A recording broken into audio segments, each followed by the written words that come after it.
Hello friends, online technical solution चैनेले आपनादेर सकलके जानाई स्वागतम। आज 2 सेप्टेम्बर शुक्रवार और शुक्रवार सकाल बेला ताजा खबर बिग ब्रेकिंग अपडेट इतिमध्येई आपनादेर सामने हाजिर। मुख्यमंत्री ममता बंदोपाध्याय, अभिषेक बंदोपाध्याय, पार्थ चट्टोपाध्याय, अनुब्रत मंडल और साथे साथे ईडिर तरफ थेके बेरिये एसेছে विशाल बड़ बड़ अपडेट। अपरदिके आईएमएम प्रधान आसाउद्दीन ओवैसिर तरफ थेके मुख्यमंत्री ममता बंदोपाध्यायेर बिरुद्धे बेरिये एसेছে भयंकर खबर। এই প্রতিটা আপডেটই আপনার জেনে রাখা একান্তই জরুরি। সুতরাং আপনি যদি পশ্চিমবঙ্গের একজন স্থায়ী বাসিন্দা হয় তাহলে ভিডিওটিকে একটুকু অবহেলা না করে প্রথম থেকে শেষ পর্যন্ত মনোযোগ সহকারে দেখে নিন। তো চলুন শুরু করা যাক। আলোচনা শুরু করার পূর্বে প্রত্যেকবারের মতোই করব একটি রিকোয়েস্ট, ইনফরমেশনটি ভালো লাগলে অবশ্যই ভিডিওটাকে লাইক করবেন, চ্যানেলটিকে অতি অবশ্যই সাবস্ক্রাইব করবেন এবং পাশে থাকা বেল আইকনটিকে প্রেস করুন এরকমই লেটেস্ট ট্রেনিং আপডেট সবার আগে পাওয়ার জন্য। সাথে সাথে ভিডিওটিকে বেশি বেশি পরিমাণে সকলের মাঝে শেয়ার করে দেবেন। সর্বপ্রথম আপডেটটি বেরিয়ে এসেছে পার্থ চট্টোপাধ্যায়কে কেন্দ্র করে। বলা হচ্ছে ঘুরে গেল মামলা। এসএসসি দুর্নীতিকাণ্ডে পার্থ চট্টোপাধ্যায়ের বিরুদ্ধে আদালতে বিস্ফোরক তথ্য পেশ করল ইডি। নিয়োগ দুর্নীতিতে রাজ্যের প্রাক্তন মন্ত্রীকে সরাসরি অভিযুক্ত বলে কেন্দ্রীয় গোয়েন্দা সংস্থার দাবি। ইডির বক্তব্য, পার্থ ঘনিষ্ঠ অর্পিতা মুখোপাধ্যায়ের বেলগড়িয়ার ফ্ল্যাট থেকে উদ্ধার হওয়া প্রায় 28 কোটি টাকা তৃণমূলের প্রাক্তন মহাসচিবেরই, আর সেই টাকা পার্থ চাকরি বিক্রি করে রোজগার করেছিলেন বলে আদালতে দাবি জানিয়েছে ইডির আধিকারিকরা। এমনকি ইডি চাইলে পার্থ চট্টোপাধ্যায়কে আগামী 3.5 বছর জেল হেফাজতে রাখে দিতে পারে। বুধবার আদালতের যে কোনো মূল্যের বিনিময়ে পার্থর যখন জামিনের আবেদন করে মন্তব্য করেন ইডির আইনজীবীরা। তাদের বক্তব্য, পার্থর মন্ত্রীর মামলায় কেন্দ্রীয় তদন্তকারী সংস্থার হাতে যে তথ্য প্রমাণ রয়েছে তাতে 14 দিন কেন আগামী 3.5 বছর তাকে জেল হেফাজতে রেখে দিতে পারে ইডি। তো ফের বুঝতেই পারলেন এসএসসি দুর্নীতিকাণ্ডে ব্যাপকভাবে জড়িয়ে পড়েছেন রাজ্যের প্রাক্তন মন্ত্রী পার্থ চট্টোপাধ্যায়। তার ঘনিষ্ঠ অর্পিতা মুখোপাধ্যায়ের বাড়ি থেকে প্রায় 50 কোটি টাকার নগদ উদ্ধার হয়েছে অনেক সোনা।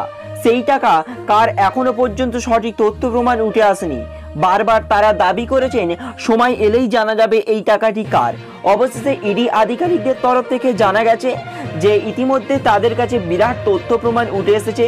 ওই টাকা আসলে তৃণমূলেরই মহাসচিবের অর্থাৎ পার্থ চট্টোপাধ্যায়ের চাকরি বিক্রি করে ওই টাকা রোজগার করেছে বলে দাবি করেছেন ইডির আধিকারিকরা। এমনকি ইডির কাছে যে তথ্য প্রমাণ আছে পার্থর বিরুদ্ধে সেই তথ্য প্রমাণ পেশ করে আগামী 3.5 বছর পর্যন্ত পার্থ চট্টোপাধ্যায়কে জেল হেফাজতে রাখতে পারে বলে বিশাল বড় খবর শোনালো ইডির আধিকারিকরা। তবে সেই তথ্য প্রমাণ কি এখনো সেটা সাধারণ মানুষের কাছে তুলে ধরেনি ইডির আধিকারিকরা।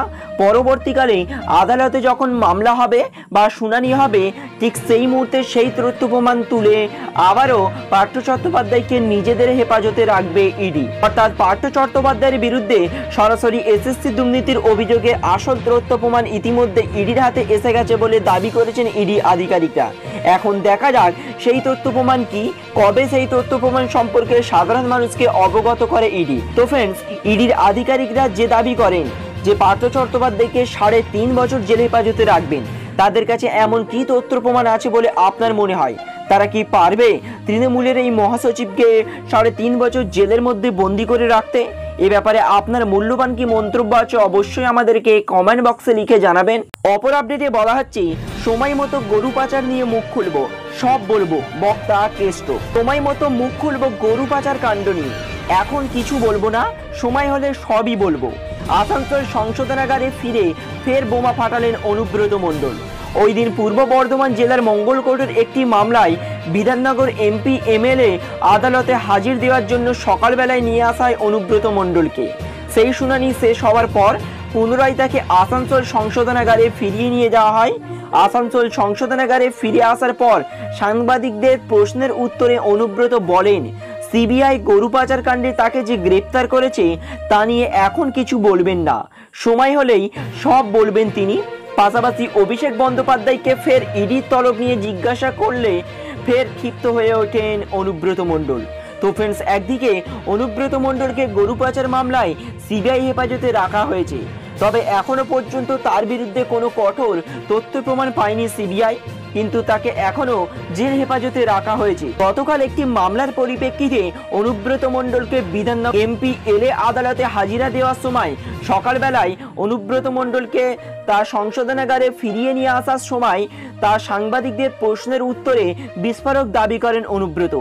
এখনও তিনি দাবি করছেন তিনি এই ধরনের দুর্নীতি এবং গরু পাচার কাণ্ডে যুক্ত নন। সময় এলেই তিনি বলবেন এই গরু পাচার কাণ্ডে কে আছে বা কারা আছে। এখন তিনি কিছুই বলবেন না বলে সাংবাদিকদের মুখোমুখি হয়ে জানালেন অনুব্রত মণ্ডল। তাহলে আসল গরু পাচার কাণ্ডের মূল চক্রী কে বা কারাই জড়িত আছে এই গরু পাচার কাণ্ডে? বিএসএফরা যারা জড়িত ছিল তাদের বিরুদ্ধেই বা কি সিদ্ধান্ত নিল সিবিআই? গরু পাচার কাণ্ডের আসল পাণ্ডা কে বলে আপনার মনে হয়? এ ব্যাপারে আপনার মূল্যবান মন্তব্যটি অবশ্যই আমাদেরকে কমেন্ট বক্সে লিখে জানাবেন। অপর আপডেটে বলা হচ্ছে আমি চিরকাল থাকবো না, তাই নতুন প্রজন্ম তৈরি করছি। অভিষেক নিয়ে স্পষ্ট ইঙ্গিত মমতার। তৃণমূলের আগামী প্রজন্ম নিয়ে স্পষ্ট ইঙ্গিত দিলেন দলনেত্রী মমতা বন্দ্যোপাধ্যায়। তবে তিনি কারোর নাম করেননি।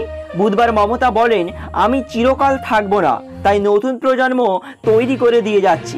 মমতার মন্তব্যের পরে জল্পনা শুরু হয়েছে, তাহলে কি পরবর্তী মুখ্যমন্ত্রী অভিষেকের কথা বলতেই চেয়েছেন তিনি? 21-এর নীলবাড়ির লড়াইয়ে অভিষেকের ভূমিকা ছিল সেনাপতির। দলনেত্রীর হয়ে রাজ্যের প্রায় প্রতিটি কোণায় জনসভা করেন তিনি।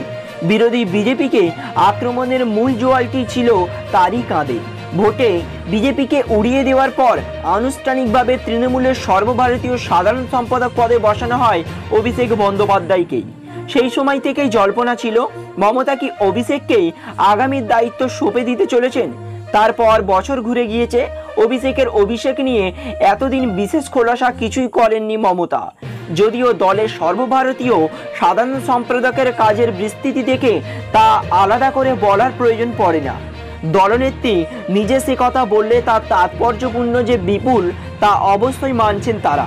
বুধবার নবান্ন থেকে সেই বিষয়টি স্পষ্ট ইঙ্গিত দিলেন মমতা। তিনি বলেন আমি চিরকাল থাকবো না, তাই নতুন প্রজন্ম তৈরি করে দিয়ে যাচ্ছি। তো ফের বুঝতেই পারলেন তৃণমূলের পরবর্তী মুখ্যমন্ত্রীকে। এই নিয়ে ইতিমধ্যেই ব্যাপক চর্চা চলছে রাজনীতিতে। তবে যেভাবে অভিষেক বন্দ্যোপাধ্যায় তার নিজের প্রভাব, নিজের অস্তিত্ব সারা রাজ্য জুড়ে ছড়িয়ে দাপিয়ে বেড়াচ্ছে, তার ফলে পরবর্তী মুখ্যমন্ত্রীর পদ হিসেবে অভিষেক বন্দ্যোপাধ্যায়কে আশা করছেন সকলে। এমনকি মুখ্যমন্ত্রী মমতা বন্দ্যোপাধ্যায়ও পরবর্তী প্রজন্ম হিসেবে নতুন দলকেই সামনে নিয়ে আসতে চাইছে। তাহলে সেই দলের মুখ্য কে থাকবে? অভিষেক বন্দ্যোপাধ্যায় কি? তো ফ্রেন্ডস, এ ব্যাপারে আপনার কি মন্তব্য? পরবর্তী মুখ্যমন্ত্রী পদপ্রার্থী হিসেবে অভিষেক বন্দ্যোপাধ্যায় কতটা নির্বাচিত হতে পারে বলে আপনার মনে হয়? এ ব্যাপারে আপনার কি মন্তব্য? অবশ্যই আপনার মূল্যবান মন্তব্যটি আমাদেরকে নিচে কমেন্ট বক্সে জানাবেন। অপর আপডেটটি বেরিয়ে এসেছে আইমিন প্রধান আসাউদ্দিন ওয়াইসির তরফ থেকে। বলা হচ্ছে মমতার নিন্দা করে তীব্র সমালোচনা ওয়াইসি প্রতি RSS সম্পর্কে পশ্চিমবঙ্গের মুখ্যমন্ত্রী মমতা বন্দ্যোপাধ্যায়ের মন্তব্যের তীব্র প্রতিক্রিয়া দেখালেন আইমিন প্রধান আসাউদ্দিন ওয়াইসি। সম্প্রতি তৃণমূল কংগ্রেসের সুপ্রিমো মমতা বন্দ্যোপাধ্যায় বলেন RSS আগে এতটা খারাপ ছিল না। এই মন্তব্যের বিরোধিতা করে তৃণমূলকে আক্রমণ করেন আইমিন প্রধান। তিনি বলেন আশা করছি এর পরে তৃণমূলের মুসলিম নেতা মমতা বন্দ্যোপাধ্যায়ের সততা ও ধারাবাহিকতার প্রশংসা করবেন। তো ফের বুঝতেই পারলেন মুখ্যমন্ত্রী মমতা বন্দ্যোপাধ্যায় বারবারই ISS এর নাম ও প্রশংসা করেছেন। অবশেষে তার বিরুদ্ধেই গর্জে উঠলেন আইমিন প্রধান আসাউদ্দিন ওয়াইসি। RSS হিন্দু একটি দল যারা চায় ভারতকে হিন্দু রাষ্ট্রে পরিণত করতে। তাই মুখ্যমন্ত্রী মমতা বন্দ্যোপাধ্যায় RSS এর নাম এবং প্রশংসা করায় বেজায় চটেছেন আইমিন প্রধান। ফ্রেন্ডস, এই ছিল আজকের আপডেট। আমাদের উদ্দেশ্য ছিল সঠিক লেটেস্ট আপডেটগুলো আপনার কাছে উপস্থাপন করা। ইনফরমেশনটি ভালো লাগলে অবশ্যই ভিডিওটাকে একটি লাইক করবেন এবং সকলের কাছে পৌঁছে দিতে, সকলকে সচেতন করতে ভিডিওটিকে বেশি বেশি পরিমাণে শেয়ার করবেন। Thank you friends, thank you for watching.